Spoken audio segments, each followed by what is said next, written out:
you're having trouble hearing yourself or hearing me, maybe refresh your browser. You're not going to miss too much in the next minute or so. But I want to just take a second, introduce myself. My name's Sarah. I run the Elevate CX community, elevatecx.co. If you are a CX professional, you should join our community, join our Slack channel, maybe in the future come to one of our in-person events. Who knows when that will be? The next one is set for Denver, September, Labor Day weekend, September 4th and 5th. Crossing our fingers, it's still going to happen. And yeah, so I am a CX professional by trade. I run a CX consulting company. What does that mean? I teach and train teams how to do customer experience. That's it. Everything from language training to process training. But the number one thing that I'm always called in for to talk about is manager training, mostly around the idea of creating great sustainable cultures for CX teams.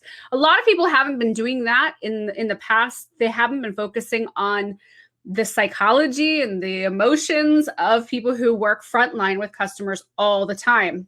So that's really, as they say in the tech world, my wheelhouse. I love these types of conversations. I love mentoring leaders, people who are managing and leading and growing up in customer support and customer-facing teams. So this conversation that we had with these amazing people was life-giving for me. I apologize again for my cat. I've tried to control it and it's not gonna happen. So I'll try to hide him so he's not so distracting.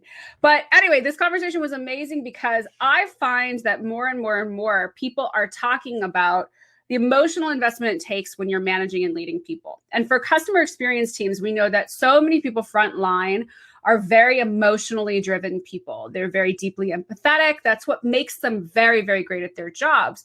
But we also see a lot of people who have, they can internalize some of those more sticky situations with customers, those more like heightened emotional situations with customers. And especially in the past 4 months, I'm sure a lot of you who are front lines with customers have seen a range of emotions at a much higher scale than we've probably ever dealt with before.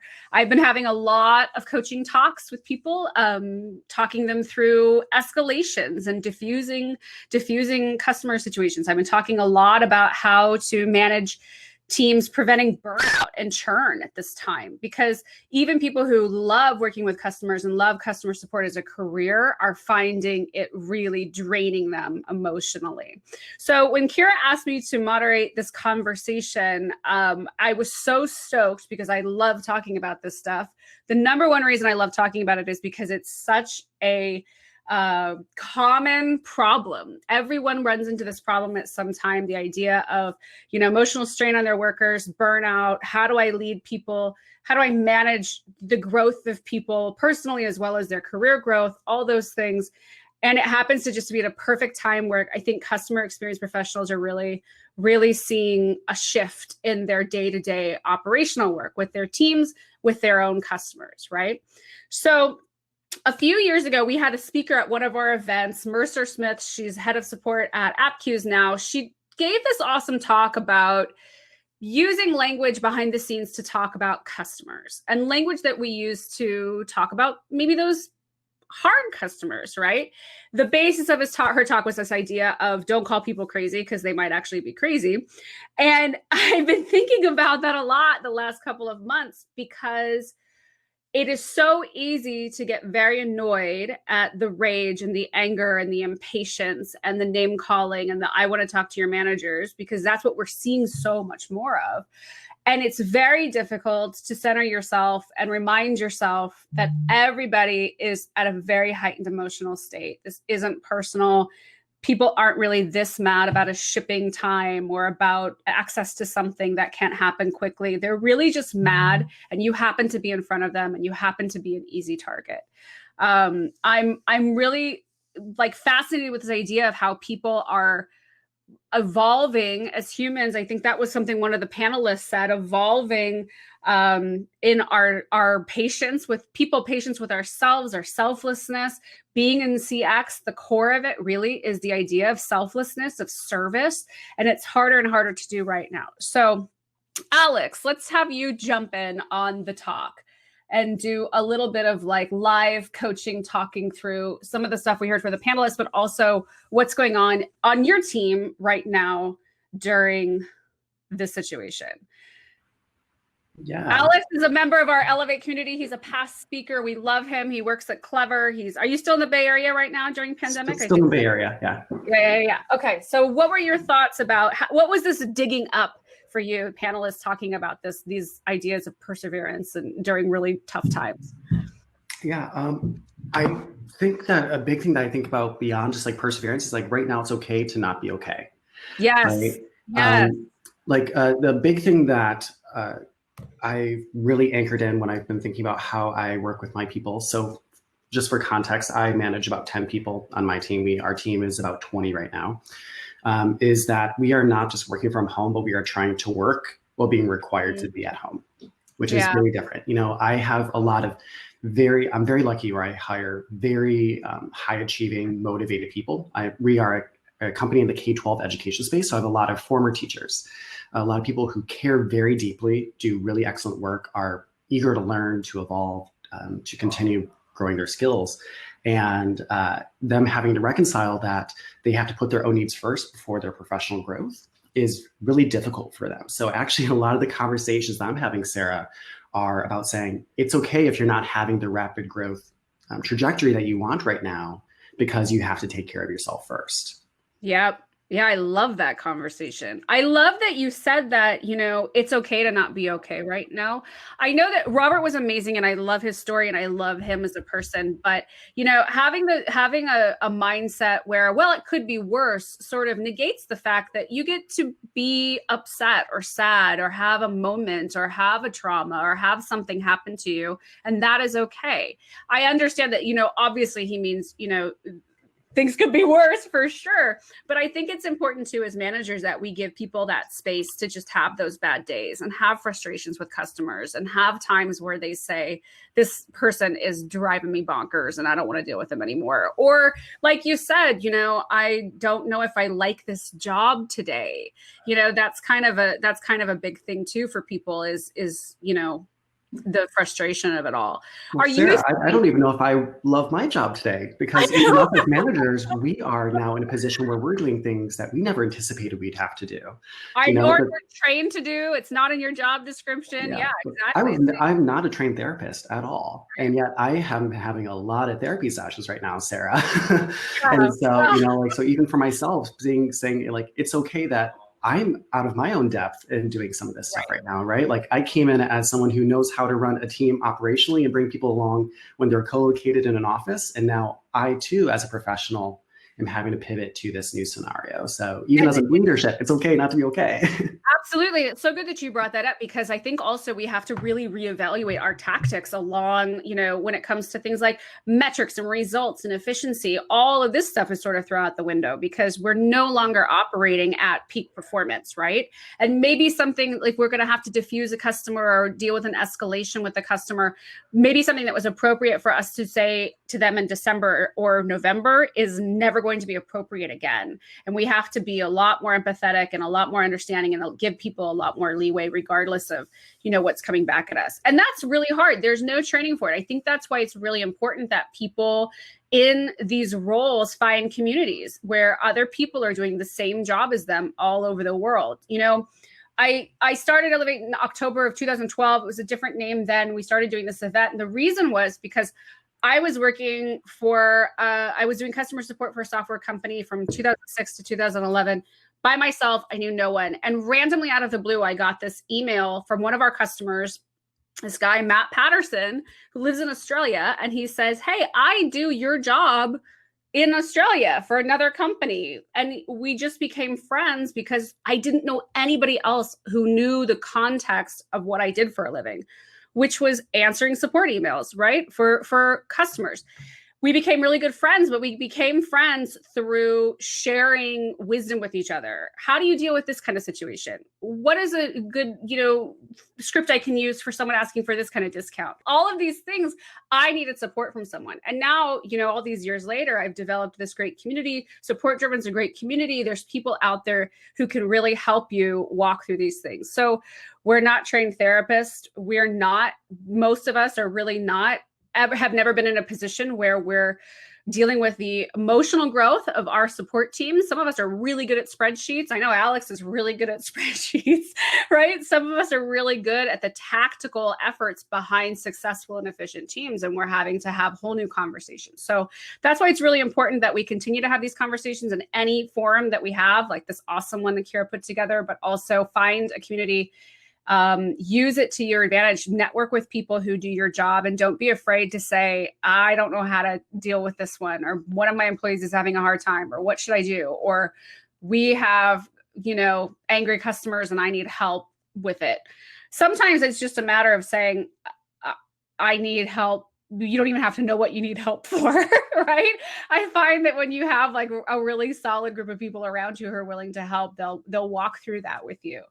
So anybody else want to jump in and talk about the panel today? Becca, what about you? Do you have any insights from the panel? And I'm apologizing if I don't see your question right away. Oh, Peggy's right there. Peggy, please type in the chat and then we'll read it and talk about it. Yeah, that's what I was going to say. Go ahead, Becca. I'm sorry. I just was about mindset, that really how you can be in control of that. Because I think during this whole situation, especially with the company I work for, a lot of the employees, management, agents have definitely been feeling like, oh my gosh, there's so much out of my control.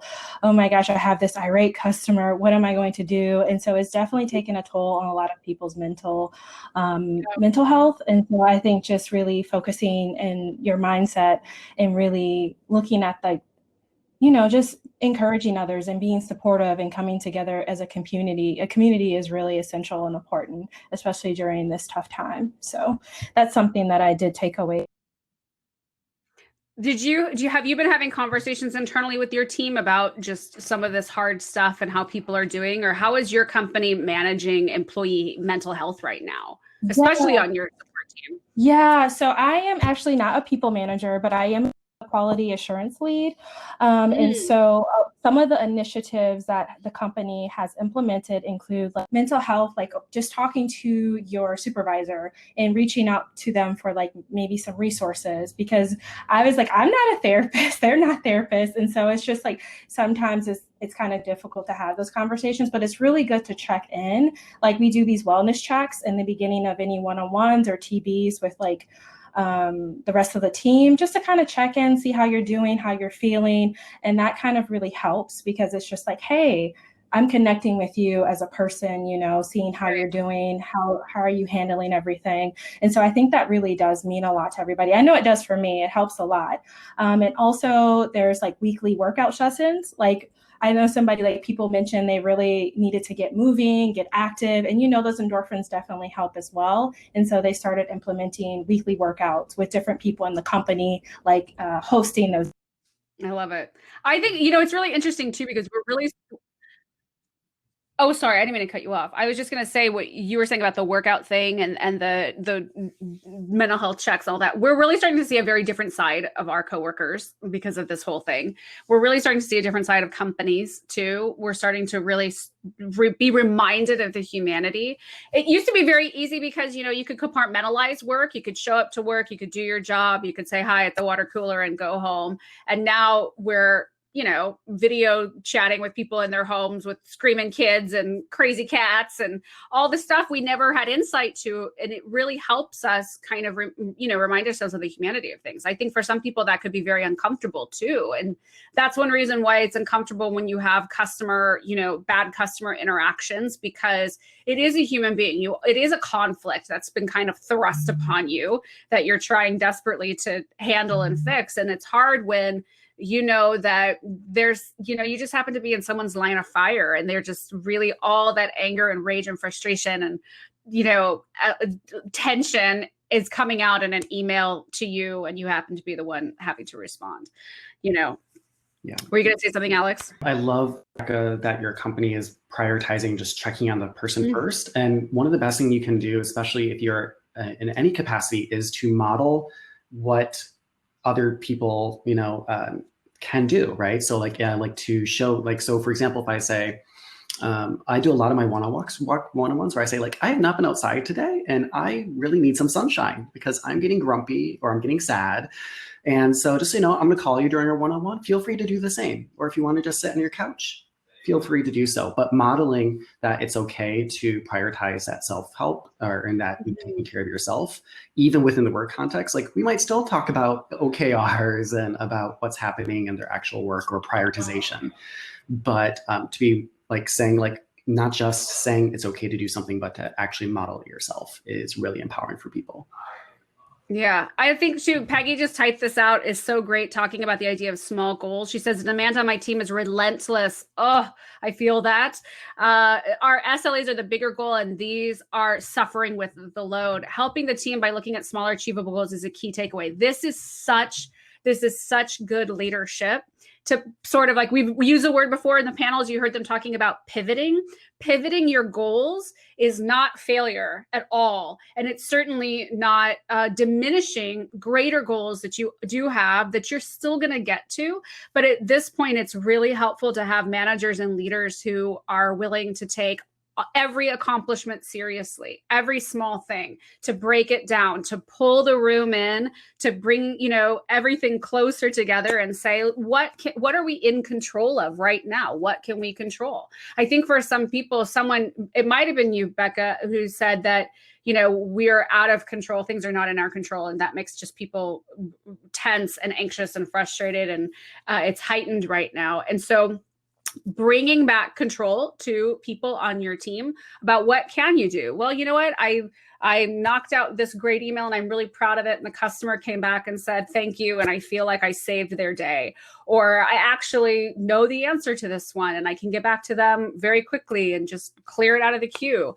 Those things I think are really, really important for us to start focusing on versus all of the things we're not able to do. All of those things that, those benchmarks we're not hitting, because we're going to get back to that place. We're going to get back to that place where, we aren't just buried in work all the time. Hopefully we're going to get back to that place where we feel really proud about achievements and we feel really proud about, all those bigger goals that we have set. But the only way you kind of keep your head above water right now, I think, is the small goals, small accomplishments, small rewards, but big praise, right? Well, to add to that, Sarah, Kira made a point of, people feeling like they need to have this laundry list of accomplishments to show that they're productive, right? And so not only small goals, but really high level prioritization, right? There are so many things that do not need to happen right now. You know, back in January, February, yeah, we're going to do that. But guess what? Those are tossed out the door right now, right? Yeah. And so helping yourself as well as others really know what are your big rocks. If you want to use some Stephen Covey, know what your big rocks are, and those are the things that are going to anchor you. And then all the little stuff no longer matters. Yes. And I'm glad you brought up Stephen Covey. If you haven't read Stephen Covey, it is evergreen content for some of the stuff that we're dealing with right now. Peggy wanted to talk about burnout, one of my favorite topics in the whole world. I am like a burnout queen, okay, for a lot of reasons. I've been there, I've done that. I've seen it happen to other people. I've walked with them through it. I've managed teams that are dealing with that kind of stuff. And I very happily can say I've helped a lot of people process that just through the coaching that we do in the Elevate community. But this is a good kind of Stephen Covey kind of conversation too. He talks a lot about balance, and he talks a lot about, finding, like you said, those priorities that matter right now, the priorities that matter for yourself, the priorities that are going to matter for your team. If you ever watched CBS Sunday Morning, go back in the archives, find the interview that they did with the CEO of the Container Store. They talked about what makes him so different as a CEO.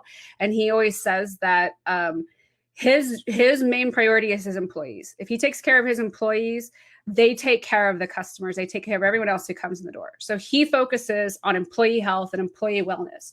And I think that's the mantra that people should have right now, because we are at peak burnout phase for a lot of customer facing teams.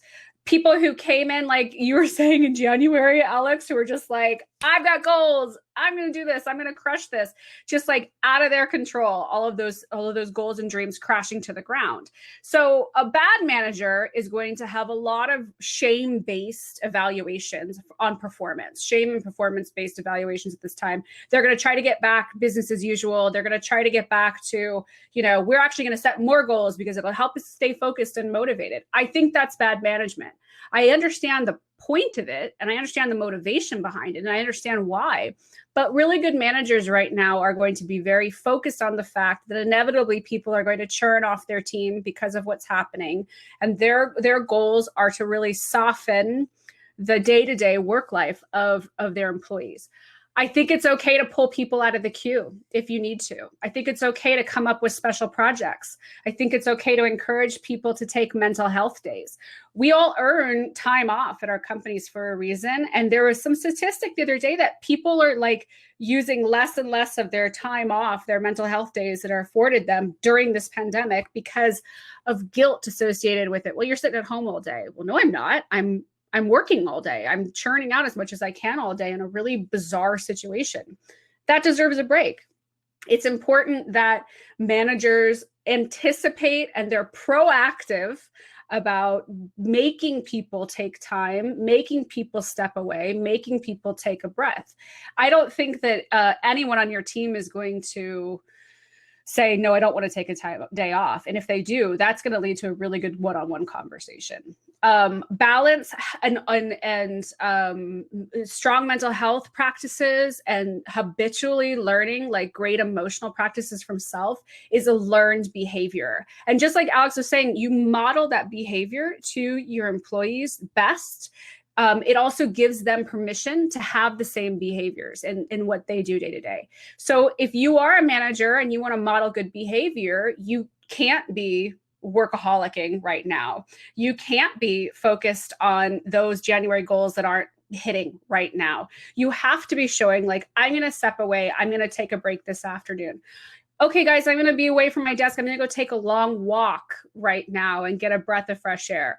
Or how about I just had to deal with this escalation. It was a really hard one, but I'm going to go take a break and meditate for a little bit.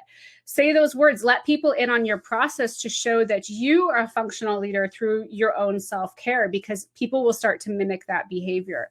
What we don't want is for people to start mimic those bad behaviors where they're really focused on those shame-based performance metrics, which is a whole other conversation I can go deep into. The other thing too with one-on-ones, I want to talk to Alex more about this because I know that this is a conversation he can really dive into too, is how those have shifted. We talked a little bit about how instead of saying, we're starting one-on-ones more with how are you doing, what's going on, what's happening at home, what's happening in your head. I think it's important to anticipate that people may not feel comfortable at first saying, like, they may not have the language around what burnout means. They may not have those words to identify what they're really feeling or what's happening. And you can anticipate that by kind of putting it out for them. Are you feeling anxious when you come to work? Do you feel like there's more tension on the team?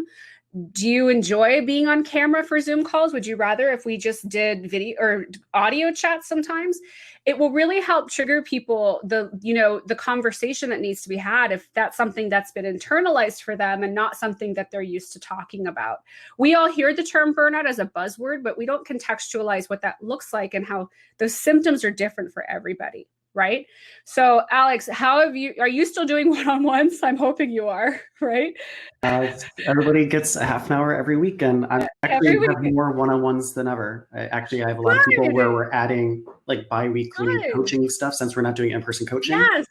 Yes. Talk to me about that. How did you make that shift? What was it that kind of pushed that shift forward? Yeah, so two things. One in general is that we definitely have a philosophy at our company, and I think people should period that if you are a people manager, like it should be very apparent based off your calendar that people are your priority. If you look at someone's calendar, you can tell where their priorities are.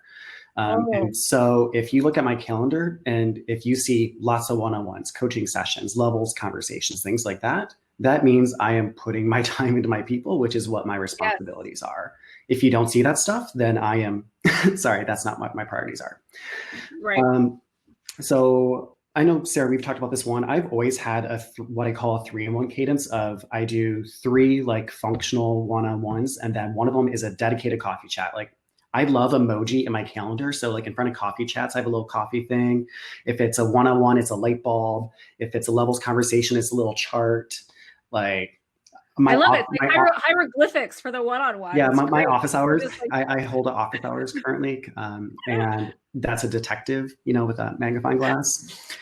And so we've not only continued that cadence, but we have really made it that every single week, like we ask, like, what do you want your one-on-one to be this week? Do you think you might want to walk? Do you think you want to talk about functional stuff? Do you want to just help on your tickets?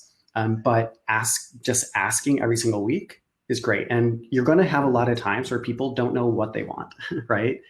And, exactly. But the fact that you ask the question is the most important part, I think a lot of what it's empowering for people to feel like they're part of that process. And that, I talked a little bit, I kind of touched on this idea of like shame-based performance evaluation. That really is, how many emails did you answer? How fast did you answer them? When did you get out the door? What are your smiley face ratings on your emails versus how are you applying the things that we talk about, the learning that you hear, the changes that we're trying to make all the time? How do you apply them to your career growth consistently?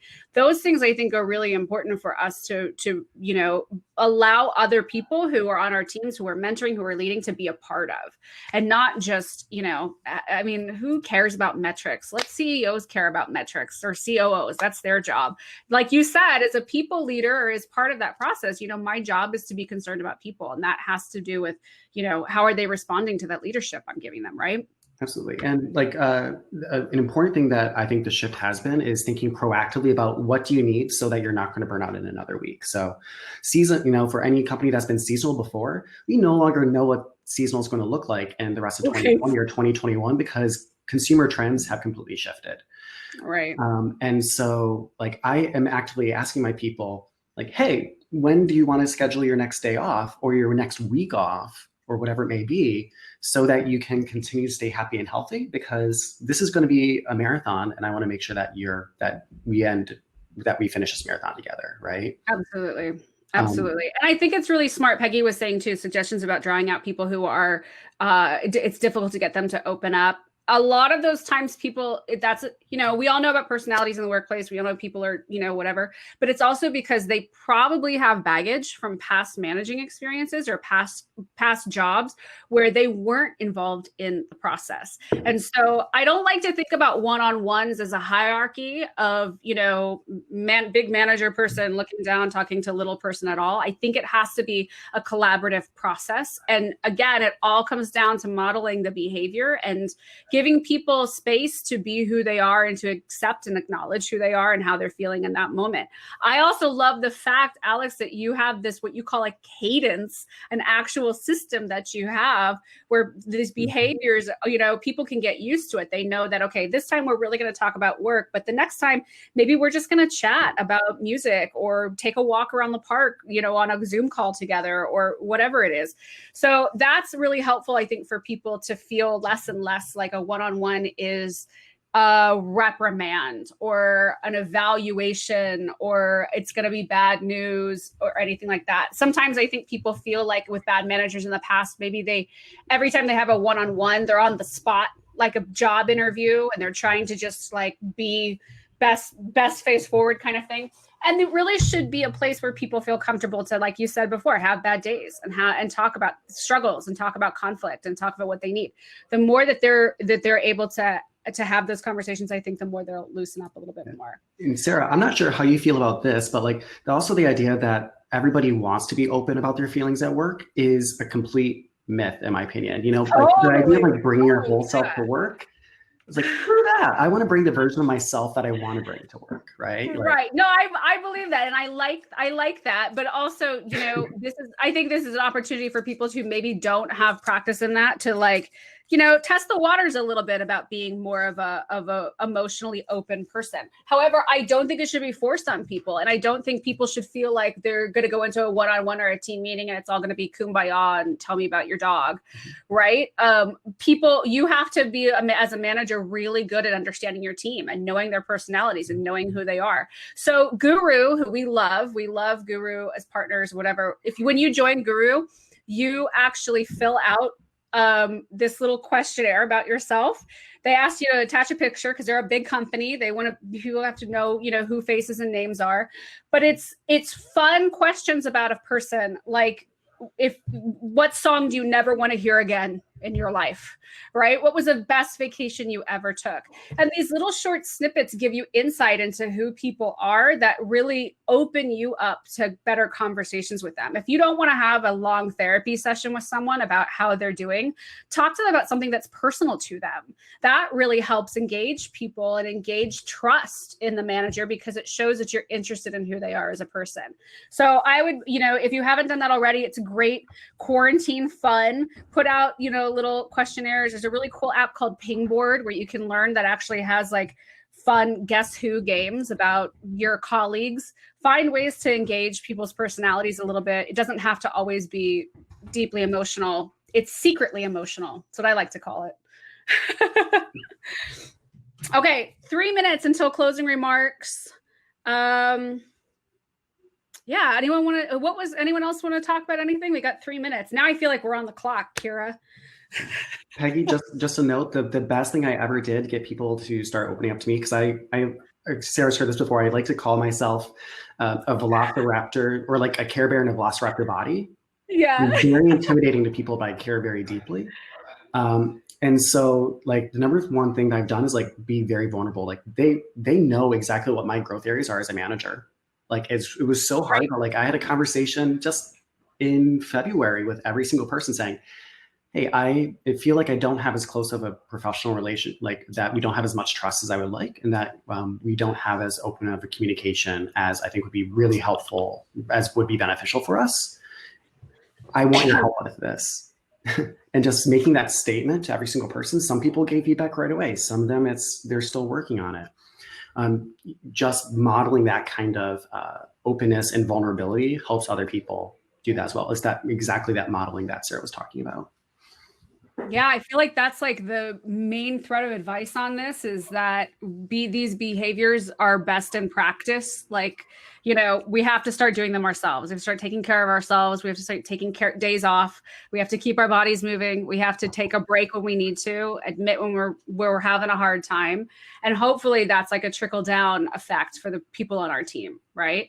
I love that. I think, Alex, you've always been very vulnerable about your manager journey. And I love that you were bold enough to talk about that with people who are, on your team, and to say, I'm going to be the first in the room to say, I'm struggling here. I need help, or I want more. And that really is so incredibly helpful for people. Yes, Kara, the art of vulnerability. That's a great option here. Mm-hmm. All of these things, remember, self-care is called self-care for a reason. You have to start with yourself. You really have to start internalizing all this stuff. Adaptability, perseverance, all that comes from within. It exudes out from you to your team. And that's the most important thing. You've got to focus on yourself first, and then everybody else. So cool. Okay. Yay. Well, this is fun. Kira, this is such an awesome conversation. Thank you so much for letting us all be a part of it. Thanks, everybody. Thanks, Sarah. Thank you.